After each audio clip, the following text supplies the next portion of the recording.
I'm with Marcel Speller on Local Charities Day. Indeed. And you are from Local Giving. Indeed, you're the founder of Local Giving, aren't you? Yes, I am. Could you tell us how that organisation came about, what your vision was?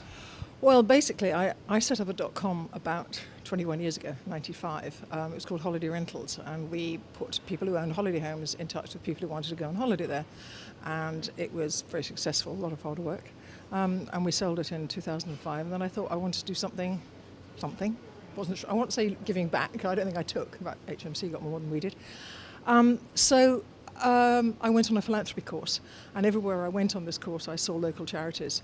And I knew big charities do great work, but I was really amazed by the small local charities. Everywhere you went, they're on the ground, they know the needs, they know what's required, and they're accountable. They can't sort of go, this isn't working, I'm going home. And I realised that online giving was increasing, number of grants that were going to happen. This was 2008, things were starting to go a bit pear-shaped, and they weren't getting enough grants. And I suddenly thought that what I'd done with holiday rentals and putting people in touch, I could do with local charities. And basically what we're trying to do is to help build communities by putting local charities in touch with the local people in the area that might want to support them. We also allow philanthropists to give money, which we do really good match funds on. And the other thing that we do is that we found that a lot of the small local charities just didn't have the digital skills to actually do online fundraising. So that's why we've got a series of regional development programs all over the UK.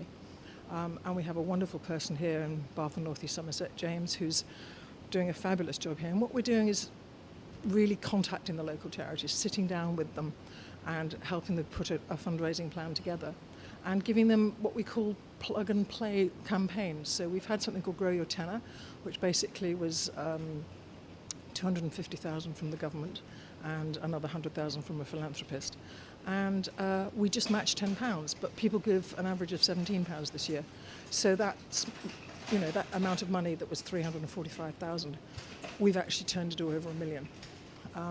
And it means that, and we give a sort of what we call a plug and play campaign, so that the charities, they have ready-made Facebook posts, they have tweets, they have press releases, they have, in fact, we've got an agreement now with one of the major producers of local papers, and they don't have to think about what they have to do. We just give them the whole lot.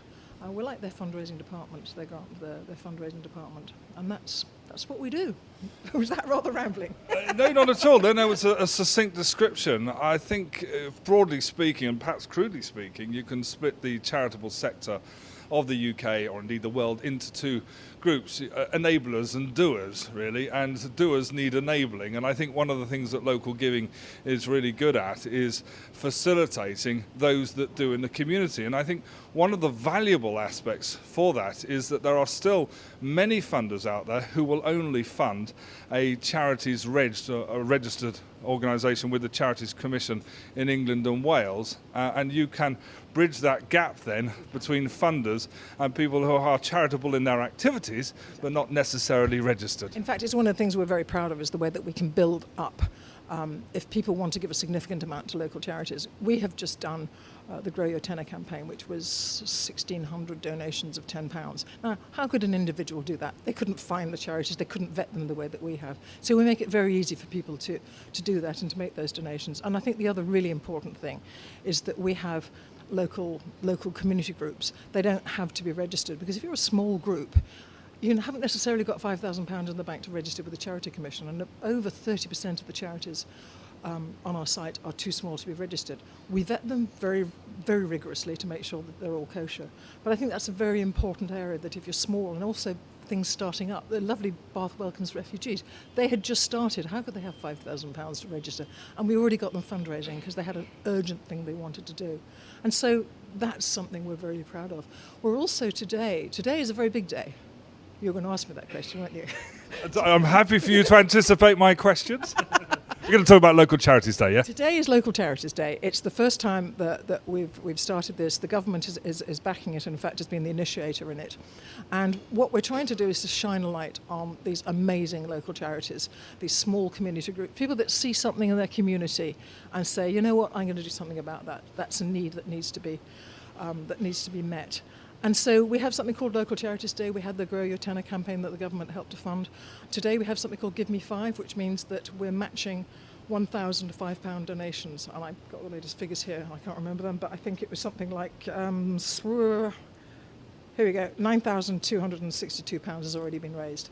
And it's again, we're giving the charities something to talk about, something to get in touch with the media like you about. And the other thing that we're doing is we're publishing something called a sustainability report. We have researched, it was about 600 charities that responded to the research, and 78% of them have had an increase in demand this year, and they haven't had an increase in funding. And about over half of them, or around half of them, can't see how they can survive for the next 5 years. And that to me is very frightening, because if these groups and these people that you've seen a few of them today, there's 2,500 on local giving. If they think, look, I can't go on, I can't raise the money, there's such a demand, but and most of them are volunteer-led. If they disappear, there will be a massive hole in our communities. And what we want to do is to strengthen them and help them to do the amazing job that they do. Taking the idea that you can link the small community activists to the big decision makers, perhaps at government level, what can you do then to push for perhaps better deals from government back down to the small groups? Well, I was at 10 Downing Street on Wednesday, spoke to the Minister and the Secretary of State and said, look, these people need help. They have already funded us for the Grow Your Tenure this year, and we're already going to be starting to speak to them in January about how else we can raise the profile and help the government. And the other thing I'm working on, together with James, who's our Regional Development Manager here, is I'm getting together some local philanthropists and saying, look, can you support this? This is your local area. These people are doing wonderful things. Can you help us fund them? And we can leverage that funding. So if they give us £100,000, we can probably turn that into £700,000, and going to causes that we vetted, we know they're kosher, we know they do amazing things. And so it's a question of central government, what we can, but also philanthropists, corporates I'd like to get it as well. I just think community is everybody. And that's what we're trying to do, to get all the players to work together. The charitable sector, the community sector, has been around since Noah and his ark and before that. But right now, there has been a huge emphasis on the need of the third sector, and this is partly a kind of response to a deep and long recession. But what are your personal hopes for what you're doing with local giving for the state of the third sector going forward in the UK?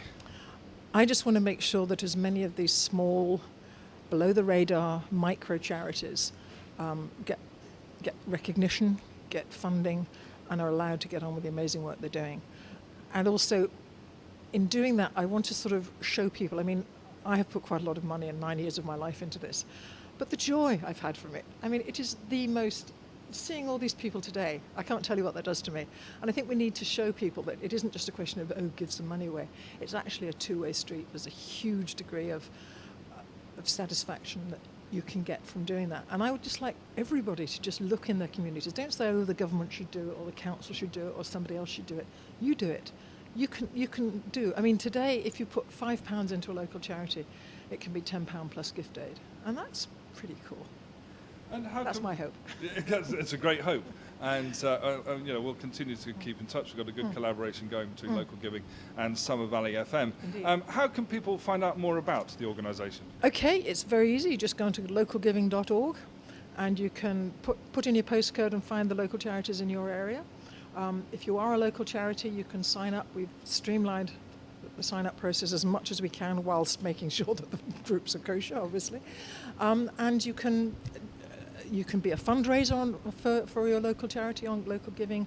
You can put an appeal up. We put all the services that you could possibly wish for a local charity. And if you're here in Baines, you've got James here who'll help you. We've got a regional development program going on here where we're actually allowing, how many are we putting on? It's 75 in Baines, isn't it? In total, we're giving 75 charities a free membership to Local Giving. James comes and helps them and trains them, and we have webinars and training sessions. And it's not just come for half an hour and go away. James is here, and if they hit a problem or they have a question, we're here to really make build relationships and make it happen. Well, thank you so much for talking to Summer Valley today. Only one thing remains on today of all days. Give me 5.